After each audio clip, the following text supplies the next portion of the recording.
Reviews are like a knife. You throw them into the YouTube algorithm and hope they hit a lot of people and get a lot of views. Dang it, I really thought I had something with that.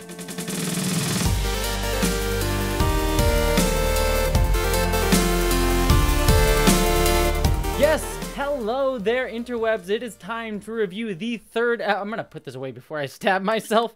The third episode of Disney Plus's Loki series, Lamentis. And as usual, I will give my spoiler-free thoughts up front, and then we will get into spoilers, because, oh boy, do I have some spoilers on this one. There's a lot of fun stuff and interesting stuff to talk about, especially with my own brand of things that I like to talk about when it comes to gender and things like that. But before we get to that, and before we even get to the spoiler-free section, I'm just going to address it right up front.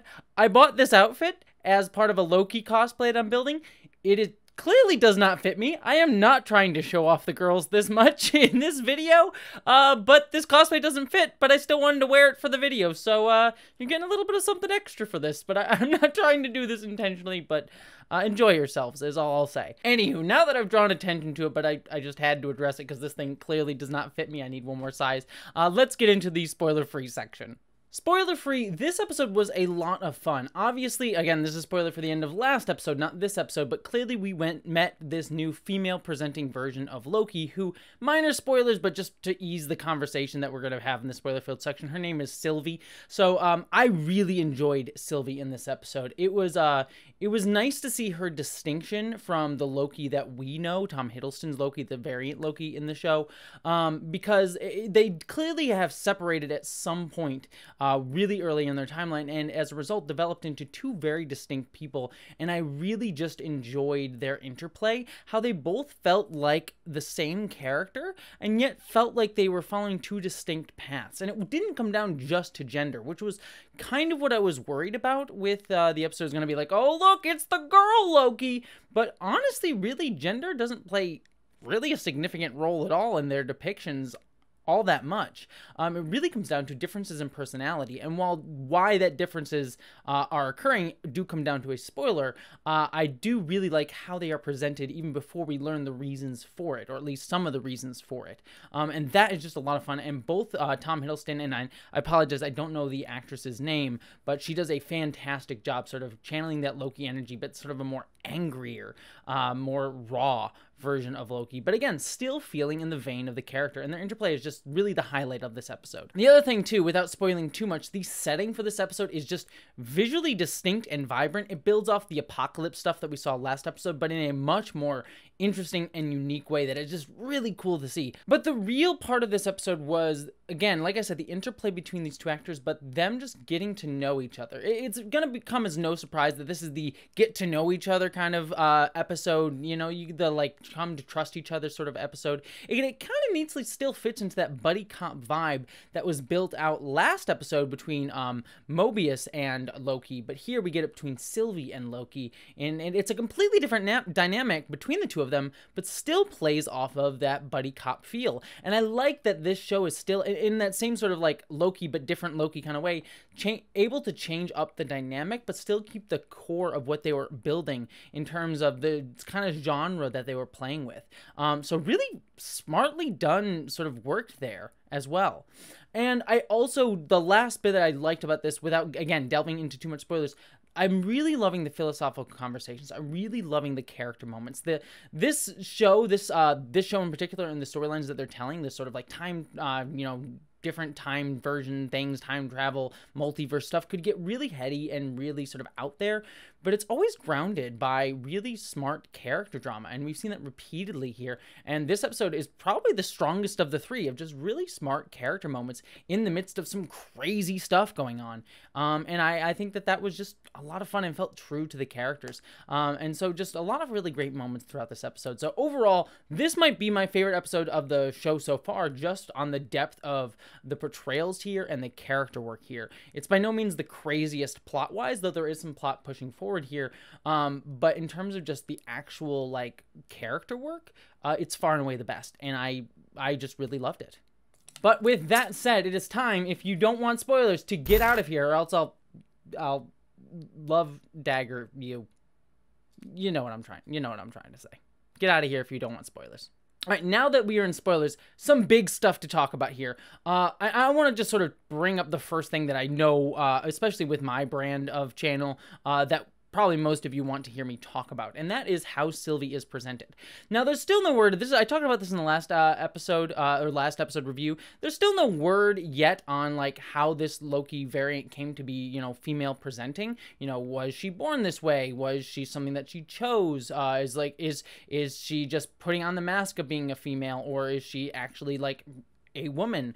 And just like they've kind of avoided the issue, and I do wonder if Marvel isn't going to address the gender part of this character at all, which in some ways I'm disappointed by. I would like there to be like explicitly like sort of framing of what gender fluidity means for Loki as a character, considering that they've kind of made that explicit in the marketing of this show.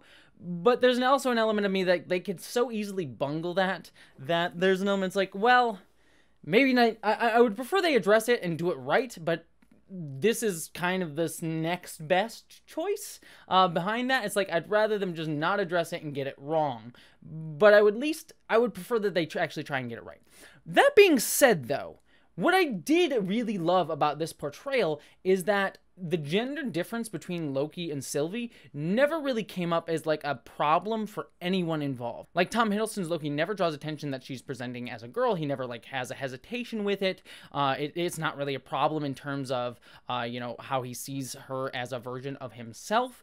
He's more interested in that she seems to be using different magic than he is, rather than her own gender, which I just thought was a nice little change up. It wasn't something that was like the main like difference and main distinguisher between the two of them, and I thought that was honestly really nice and fits the character of Loki perfectly, both in Norse mythology in the comics and just as a character in general in the MCU.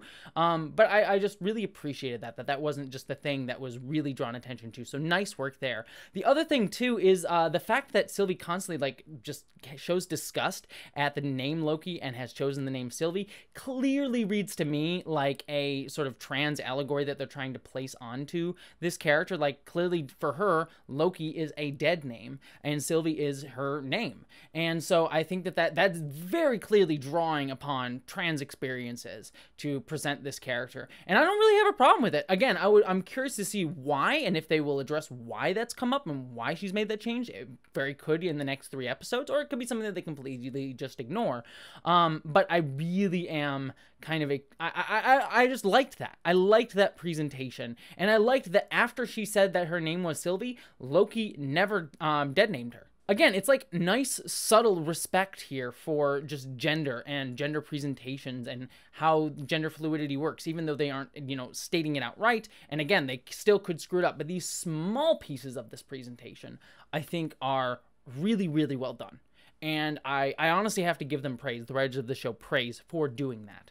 The other thing too, and do not think I missed this, they made clear that voice corrected. They made clear that Loki is bi/pansexual. Yes, they confirmed that Loki has had both male and female lovers, hopefully even non-binary lovers as well.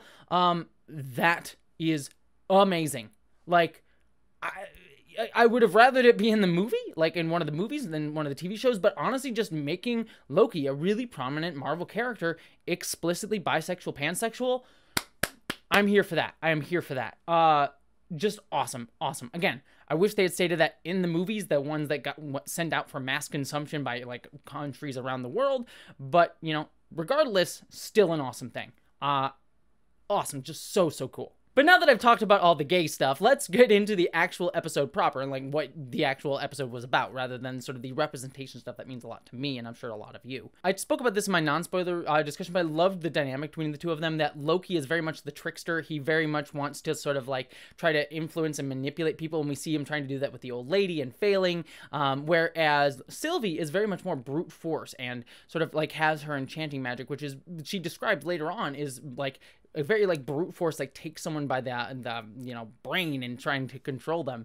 I thought was just, I like that distinction, but again, it's both like types of mischief and subversion and trickery that fits the characters, but they both have different personalities, and their magic fits their personalities in different ways, and how they try to go about solving different situations fits both of them and highlights their differences while also showing that they are very similar. And I just thought that that was cool. And their banter throughout this episode is just absolutely hysterical. I could probably name you a billion one-liners that just throughout this episode that I really, really enjoyed. The love is a dagger bit, and like it was just absolutely hilarious. The whole that wasn't a plan. It was just, plans have steps. You just did a thing. Also really, really great.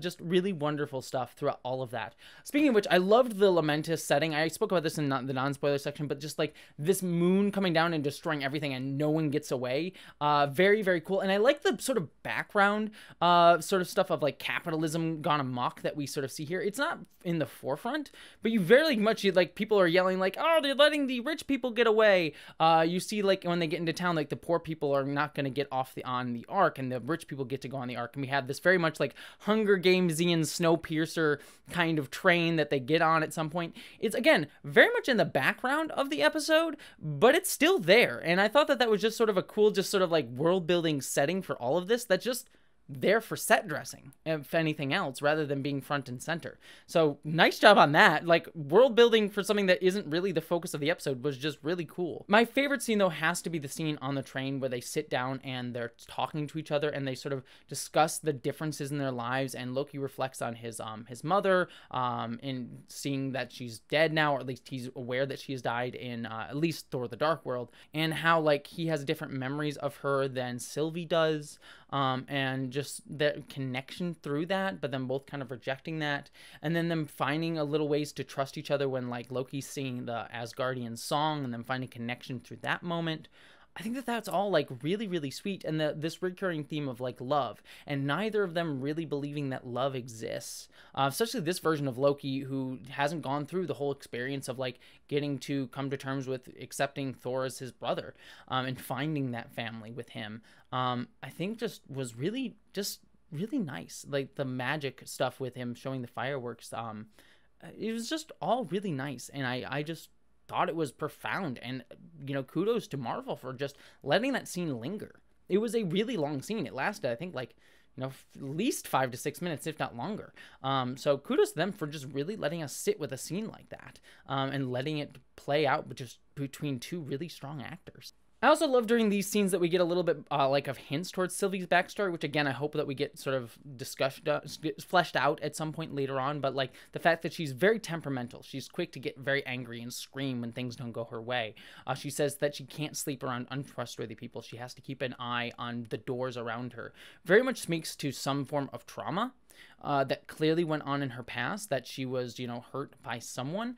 Again, that leads me into being like, I really hope that her gender change doesn't come out of trauma, because that could be a problematic portrayal. We might see that. I hope it doesn't happen. But clearly there was some trauma, and I'm hoping it doesn't revolve around her gender. But clearly there was some trauma, and I like that here. I just have concerns about how it might actually play out. But it's, you know, portrayed well within this episode. So I think again, small little hints and very well written stuff. Again, they could screw it up at the finish line, but right here within, again, my voice is cracking so much in this video. I don't know why. But right here, they do it well, and they portray trauma well, and they portray the remnants of trauma and PTSD really, really well, just in the sort of subtle ways that this character is depicted. So just nice job there. And then the final scene of this episode where they're trying to get to the Ark, they're actually working together in sort of like difference to how they started off the episode where they were fighting each other and sort of like pushing back against each other. Now they're working together and trusting each other. Just in a 30-minute episode to show that arc was just really, really well done, and showing it through visuals, through action, in how they're working together. Kudos again to Disney. This was just an all-around masterwork of character work, and showing character work visually as well as in dialogue. And excellent. But I also love the fact that we end in them just failing. The Ark, they don't get on the Ark. They can't get off, despite everything, despite actually coming to trust each other.